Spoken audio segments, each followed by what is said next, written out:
Hello my dear friends, in this video I'll tell you how to replace the word very from our day-to-day conversation. So the first word that I have taken is meticulous.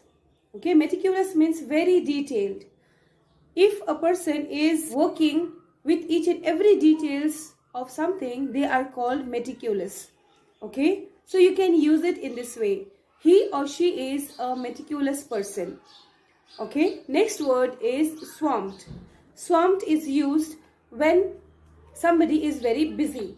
Alright, you can replace very busy word with swamped.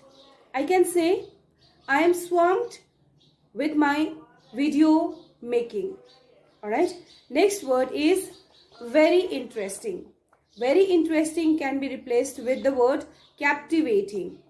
Alright, you can say, that dance performance was captivating. Next word is grave. Grave means very serious.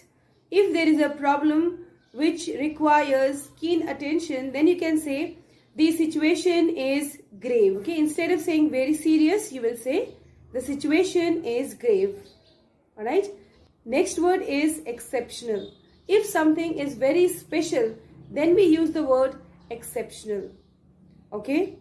You can say, this souvenir that you have brought for me is exceptional.